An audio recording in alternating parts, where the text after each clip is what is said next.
السلام علیکم ورحمۃ اللہ۔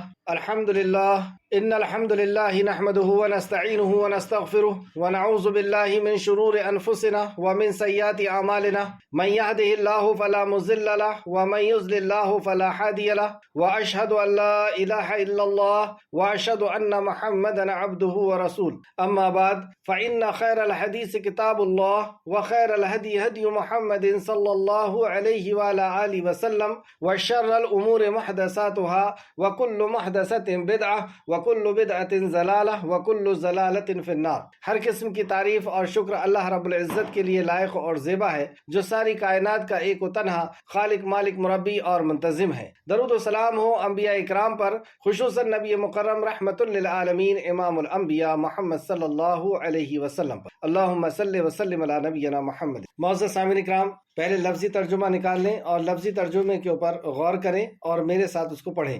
اعوذ باللہ من الشیطان الرجیم، بسم اللہ الرحمن الرحیم۔ وَإِذْ اور جب، قال فرمایا، کہا، ربک آپ کے رب نے، ربک آپ کے رب نے، للملائکتی فرشتوں سے، انی بے شک میں جاعل بنانے والا ہوں، فی الارض زمین میں، خلیفہ ایک خلیفہ۔ قالوا انہوں نے کہا، اتجعل کیا تو بنائے گا، فیہا اس میں، من اس کو جو، یفسدو فساد کرے گا،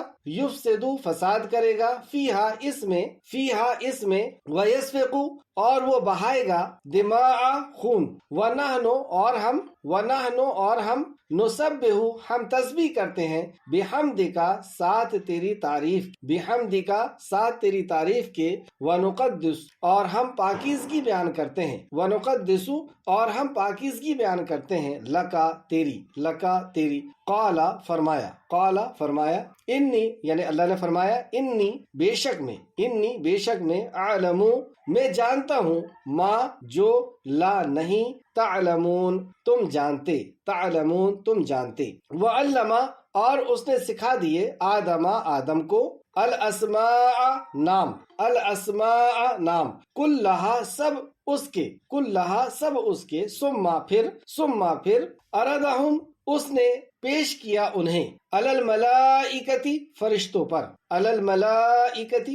پر، فقال پھر فرمایا، انبئونی خبر دو مجھے، بے اسمائی ناموں کی، ان سب کے، ان اگر کنتم ہو تم صادقین سچے، قالو انہوں نے کہا یعنی فرشتوں نے کہا، سبحانک پاک ہے تو، لا نہیں، علم کوئی علم، لنا ہمارے لیے، الا مگر، ما جو، علمتنا سکھایا تو نے ہمیں، انکا بے شک تو، انتا تو ہی ہے، العلیم بہت علم والا، الحکیم بہت حکمت والا۔ قال فرمایا، یا آدم اے آدم، خبر دو انہیں، بے اسمائہم ان کے ناموں کی، مطلب آدم علیہ السلام کو جب بنا دیا تو فرشتوں کے سامنے پیش کیا اور کہا کہ اب اپنا علم کا بیان کرو، تو آدم علیہ السلام نے ان ناموں کو بتانا شروع کی۔ فلما پھر جب اس نے خبر دی انہیں، بے اسمائہم ان کے ناموں کی، قال فرمایا، علم کیا نہیں، اقل میں نے کہا تھا، لکم تم سے، انی بے شک میں، عالم میں جانتا ہوں، غیب السماواتی آسمانوں کے غیبوں کو میں جانتا ہوں، والارض اور زمین کے یعنی زمین و آسمان کے غیب کو اللہ ہی جانتا ہے، وعالم اور میں جانتا ہوں، ما جو کچھ، تبدونا تم ظاہر کرتے ہو، وما اور جو کچھ، کنتم ہو تکتمون تم جھٹلاتے ہو، وَإِذْ اور جب، قلنا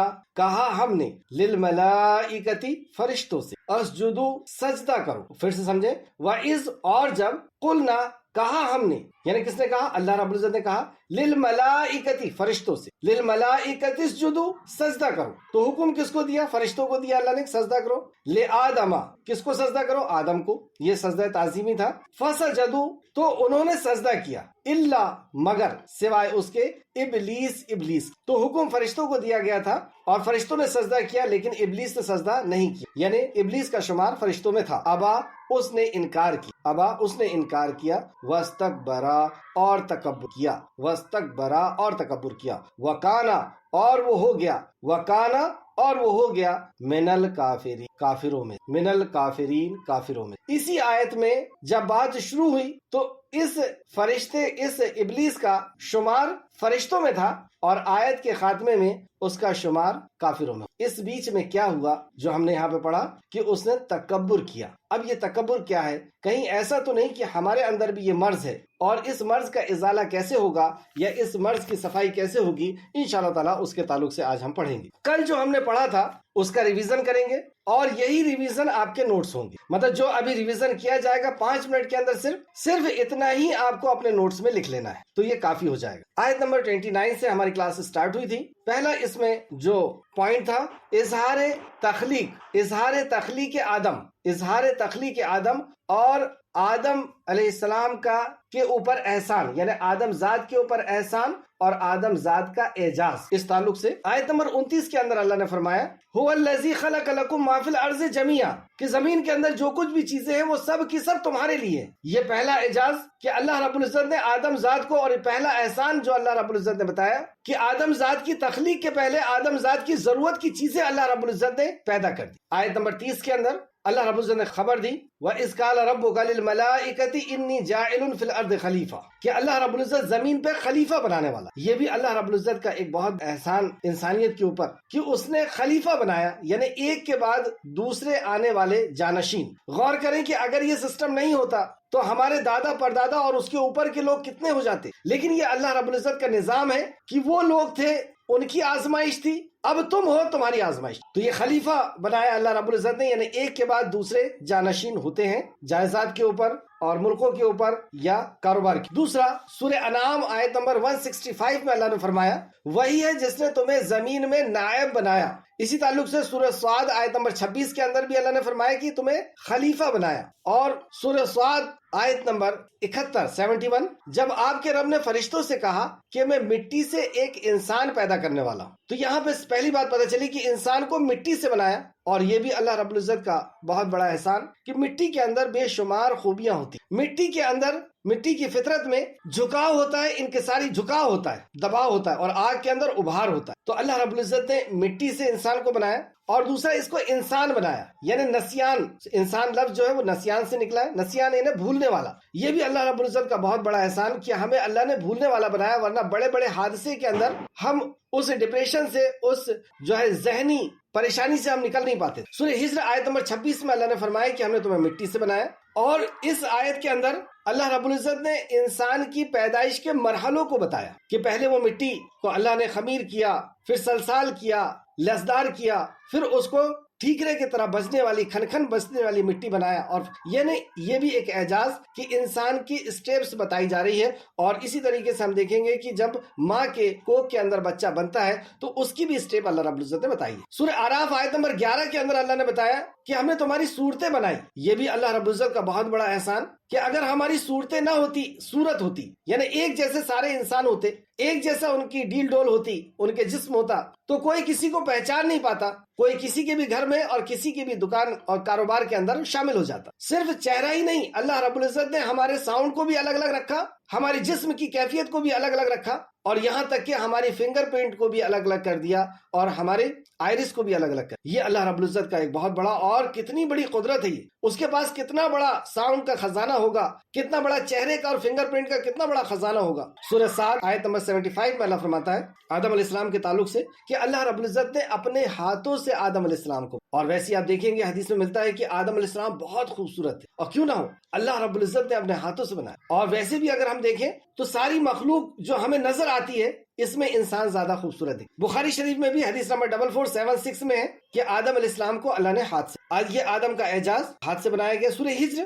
آیت نمبر 28 میں، اور جب آپ کے رب نے فرشتوں سے کہا کہ بے شک میں سڑے گارے کی کھنکھناتی ہوئی مٹی سے پیدا کرنے والا ہوں، تو مٹی کے اندر جیسے مٹی کے الگ الگ کلر ہوتے ہیں، ویسے انسانوں کے بھی الگ الگ کلر ہیں۔ مٹی کے اندر جو تاثیر ہوتی ہے کہ کہیں سخت ہوتی ہے، کہیں نرم ہوتی ہے، تو اس طریقے سے انسان بھی کہیں نرم پائے جاتے ہیں، کہیں سخت پائے جاتے ہیں۔ آیت نمبر 30 کے اندر جو ہم نے پڑھا، اور یہاں پہ دوسرا پوائنٹ، اللہ سبحانہ تعالیٰ کا فرشتوں کے سامنے اظہار فیصلہ اور فرشتوں کا اظہار خیال۔ اچھے سمجھ لیں، اللہ سبحانہ تعالیٰ کا فرشتوں کے سامنے اظہار فیصلہ تھا، وہ مشورہ نہیں کر رہا تھا اللہ، اور اللہ نے مشورہ کرنے کی ضرورت ہر کس نہیں، وہ رب ہے، وہ اللہ ہے۔ اور فرشتوں کا اظہار خیال فرشتوں نے اعتراض نہیں کیا، نعوذ باللہ، اور فرشتے اعتراض کرتے بھی نہیں، انہوں نے اپنا اظہار خیال کیا۔ سورہ بقرہ آیت نمبر 30۔ اور جب آپ کے رب نے فرشتوں سے کہا کہ بے شک میں زمین میں ایک خلیفہ بنانے والا ہوں، تو فرشتوں نے اظہار خیال کیا آیت نمبر 30 کے اندر ہی۔ انہوں نے کہا کیا تو زمین میں ان کو بنائے گا جو اس میں فساد کریں گے اور خون بہائیں گے، اور ہم تیری تعریف کے ساتھ تسبیح کرتے ہیں اور پاکیزگی بیان کرتے ہیں۔ اور اللہ نے کہا بے شک میں وہ جانتا ہوں جو تم نہیں جانتے۔ اس سے پہلی بات یہ پتہ چلی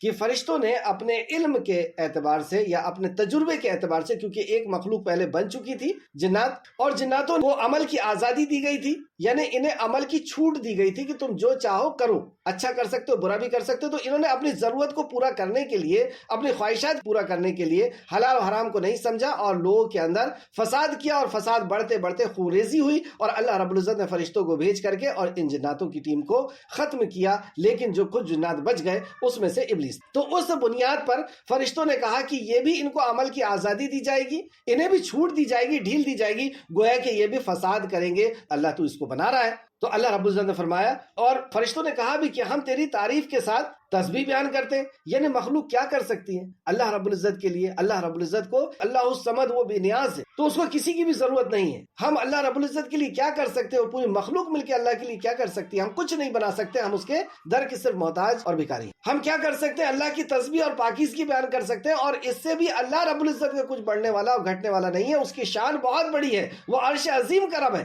اللہ رب العزت کی تسبیح اور اس کی پاکیزگی بیان کرنے میں ہمیں دل کا سکون ملتا ہے، جیسے اللہ فرماتا ہے الا بذکر اللہ تطمئن القلوب، کہ خبردار ہو جاؤ، دلوں کا سکون تو اللہ رب العزت کے ذکر میں ہے۔ تو مخلوق اس کے ذکر کو کر کے اور اپنے دل کے سکون کو حاصل کرتی ہے، اور یہی اتنی بڑی نعمت ہے کہ جس کو ڈھونڈنے کے لیے انسان پریشان رہتا ہے اور سکون کو حاصل کرتا ہے۔ اللہ نے کہا بے شک میں وہ جانتا ہوں جو تم نہیں جانتے۔ اس سے پتہ چلا کہ اللہ عالم الغیب ہے۔ سورہ بقرہ آیت نمبر 31 میں ہم نے پڑھا 31 میں، اور اس نے آدم کو سب کے سب نام سکھا دیے۔ یہ آدم کا سب سے بڑا زیور تھا جو اسے عطا کیا گیا، سب سے قیمتی نعمت کہ اللہ رب العزت نے اسے علم عطا فرمایا، علم کے شرف سے نوازا گیا۔ یہی انسان کا زیور ہے اور یہی انسان کی شان ہے، علم نہیں تو کچھ بھی نہیں۔ سورہ بقرہ آیت نمبر 32 میں اللہ فرماتا ہے انہوں نے کہا تو پاک ہے، ہمیں علم نہیں سوائے اس کے جو تو نے ہمیں سکھایا، بے شک تو خوب جاننے والا اور بڑی حکمت والا ہے۔ اسے دو بار پتہ چلی، ایک بات یہ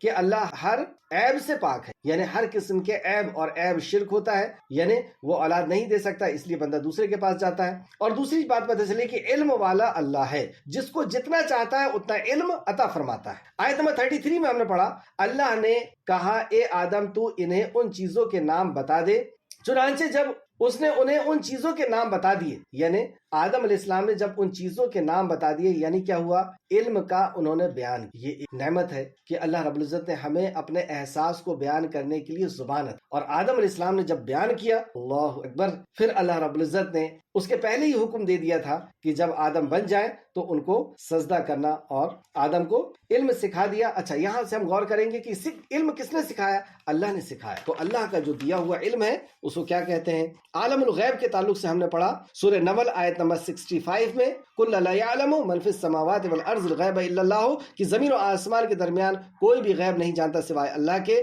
اور بخاری شریف حدیث نمبر 7380 یہ تھی کل کی کلاس۔ آج ہم دیکھتے ہیں آیت نمبر 34۔ اعوذ باللہ من الشیطان الرجیم، اے اللہ ہم تیری پناہ میں آتے ہیں شیطان سے۔ بسم اللہ الرحمن الرحیم۔ وَإِذْ، اور جب قُلْنَا لِلْمَلَائِكَةِ اسْجُدُوا لِآدَمَ فَسَجَدُوا إِلَّا إِبْلِيسَ، اور جب ہم نے فرشتوں سے کہا تم آدم کو سجدہ کرو تو سوائے ابلیس کے سب نے سجدہ کیا۔ یعنی آدم علیہ السلام نے جب نام بتا دیے، آپ کا اعجاز اور اکرام، آپ کا شرف اللہ رب العزت نے اس انداز میں بیان کیا کہ تم سب یعنی فرشتوں آدم کو سجدہ تعظیمی پیش کرو۔ ایک ہوتا ہے سجدہ عبادت جو ہمیشہ سے حرام رہا، لیکن سجدہ تعظیمی پچھلی امتوں پر، جیسے ہم دیکھتے ہیں کہ یوسف علیہ السلام نے بھی اپنے والد کو خواب بتایا تھا سورہ یوسف کے آخر میں کہ میں نے جو خواب دیکھا تھا اس کی یہ تعبیر ہو گئی، تو ان کے بھائیوں نے ان کے سامنے سجدہ یعنی سجدہ تعظیمی کیا تھا، ان کو رسپیکٹ دیا تھا، لیکن امت محمدیہ میں اسے بھی حرام کر دی۔ انشاءاللہ تعالیٰ اس کی میں دلیل دوں گا آپ کو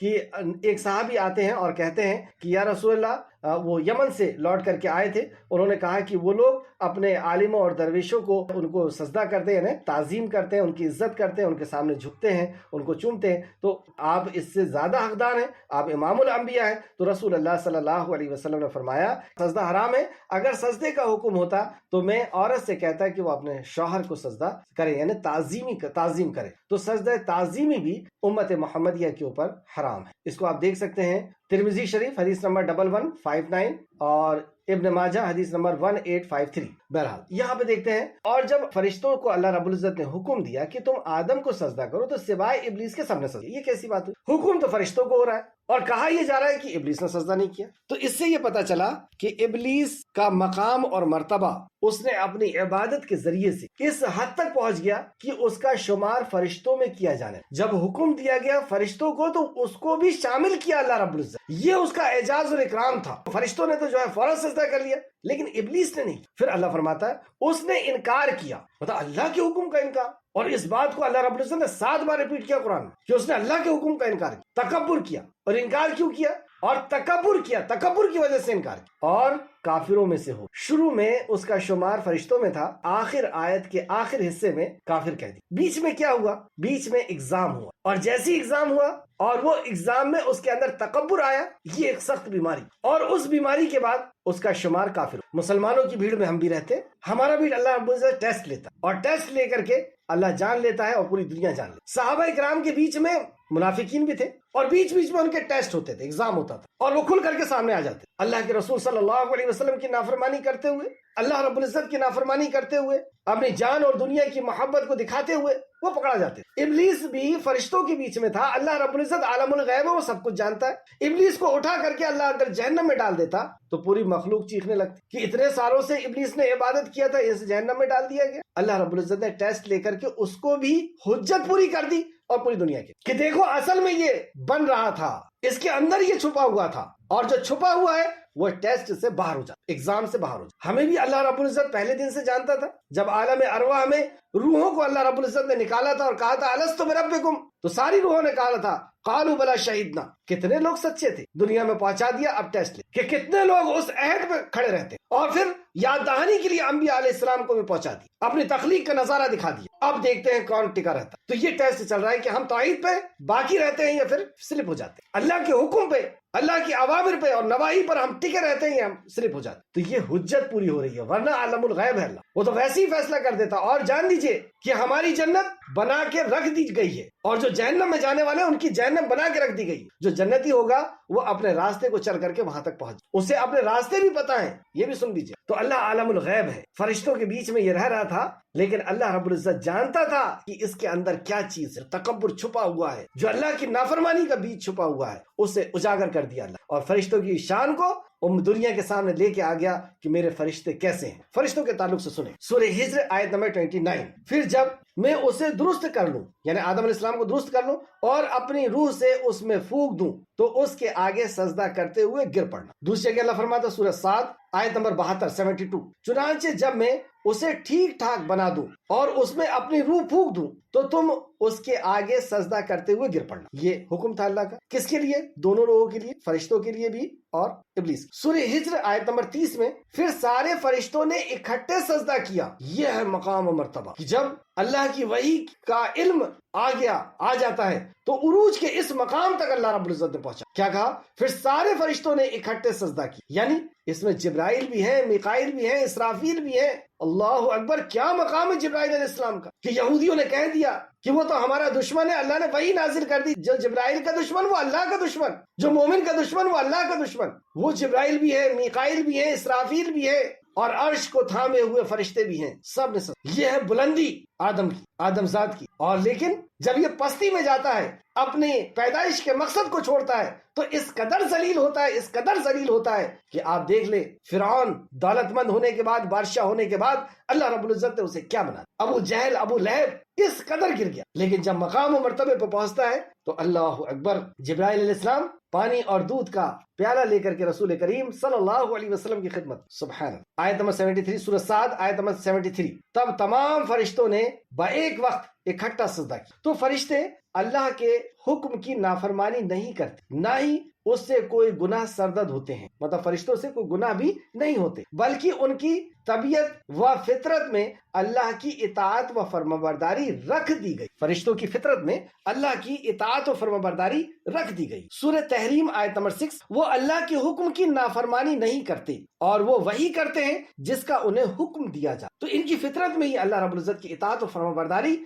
رکھ دی گئی۔ سورہ انبیاء آیت نمبر 27 میں بھی یہی مضمون ملے گا۔ سورہ انبیاء آیت نمبر 27، فرشتے نہ ہی عبادت سے اکتاتے ہیں اور گھبراتے، نہ عبادت سے اکتاتے ہیں نہ کبھی عبادت سے گھبراتے۔ جو فرشتے کو جو عبادت میں کھڑا ہے بس ویسی، جو رکوع میں ہے، جو سجدے میں ہے ویسی۔ سورہ انبیاء آیت نمبر 19 اور 20، سورہ فصلت آیت نمبر 38، یہ دونوں میں آپ کو ملے گا کہ یہ نہیں۔ اچھا، ایگزام میں کامیاب فرشتے کامیاب ہو گئے، جیسے حکم دیا گیا انہوں نے بجا لائے، اس لیے یہ مقرب ہے، محترم ہے، آسمان میں رہنا ان کی جگہ ہے اور بے شمار ان کے فضائل ہیں، اور ان کی فضائل میں یہی فضیلت کتنی بڑی ہے کہ ارکان ایمان میں سے ایک رکن ہے فرشتوں پر ایمان۔ یہ ان کا اعزاز و اکرام ہے، ٹیسٹ لے کر کے اللہ نے دنیا کو دکھا دیا کہ یہ میرے مطیع اور فرمانبردار ہیں۔ کچھ نہیں سوچا انہوں نے، آدم ابھی بنے ہیں، مٹی سے بنے، کچھ نہیں سوچا، اللہ کا حکم تھا اور اس حکم کو پورا کرنا سزا اللہ۔ اور فرشتے، جو اہم بات میں نے آپ کو پہلے بتایا کہ یہ ٹیسٹ چل رہا ہے، اور اسی بیچ میں عزازیل بھی ہے۔ عزازیل کون ہے؟ یہ ابلیس کا نام، پہلے اس کا نام عزازیل تھا،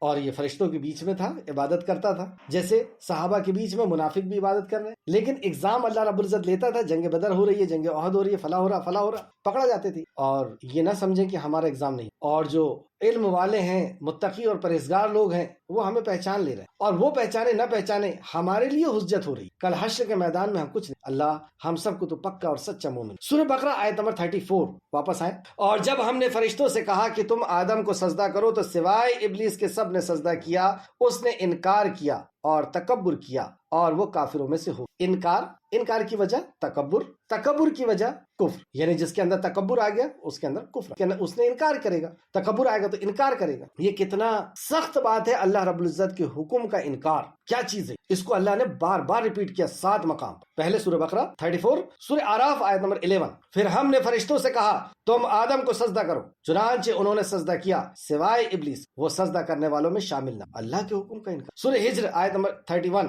سوائے ابلیس کے اس نے انکار کیا اور سجدہ کرنے والوں کے ساتھ نہ ہو۔ سورہ بنی اسرائیل آیت نمبر 61، سورہ بنی اسرائیل آیت نمبر 61، اور جب ہم نے فرشتوں سے کہا کہ آدم کو سجدہ کرو تو ابلیس کے سوا ان سب نے سجدہ، ابلیس نے نہیں کی۔ پھر سورہ کہف آیت نمبر 50، سورہ کہف آیت نمبر 50، اور جب ہم نے فرشتوں سے کہا کہ تم آدم کو سجدہ کرو تو ابلیس کے سوا سب نے سجدہ کیا اور وہ جنوں میں سے تھا، چنانچہ اس نے اپنے رب کے حکم کو نہ مانا۔ دو بات نہیں پتہ چلے، ایک تو وہ جنوں میں سے تھا، وہ فرشتوں میں سے نہیں تھا، جنات تھا، اور جنات اس کے پہلے ہم پڑھ چکے ہیں کہ وہ آگ سے بنائے گئے اور آدم مٹی سے بنائے گئے، تو یہ جنوں میں سے تھا، اور اس نے یہاں پہ لفظ دیکھیں آپ کتنے بھاری لائے گئے، اس نے اپنے رب کا حکم نہیں مانا۔ رب کا حکم، ہم اپنے رب کے حکم کو اگر توڑتے ہیں تو آپ سوچیں کہ کتنی سخت بات ہے۔ رب یعنی وہ خالق ہے ہماری حفاظت کرتا ہے، ہماری ضرورت پوری کرتا ہے، وہ مالک ہے ہمارا، اسی کے اختیار میں ہے ہماری عزت، ذلت، موت، زندگی، ہر کچھ، اور وہ تدبیر کرتا ہے وہ ہمارے لیے، اور ہم اس کے حکم کا انکار۔ تو یہاں کہا اپنے رب کے حکم کو نہ مان۔ سورہ طٰہٰ آیت نمبر 115، اور جب ہم نے، وہی آیت پھر سے ریپیٹ ہوئی، اور جب ہم نے فرشتوں سے کہا کہ تم آدم کو سجدہ کرو تو ابلیس کے سوا سب نے سجدہ کیا، اور ابلیس نے انکار کیا کس کا؟ اللہ کے حکم کا۔ سورہ صاد آیت نمبر 74، سوائے ابلیس کے اس نے تکبر کیا اور وہ کافروں میں سے۔ کتنے بار ریپیٹ ہوا؟ 1 2 3 4 5 7 بار ریپیٹ کیا اللہ رب العزت نے کہ اللہ کے حکم کا انکار کیا، جبکہ وہ اس کا رب تھا، تکبر کیا، اور اللہ رب العزت نے ان کو کافر کا طوق پہنا۔ تکبر کیا ہے؟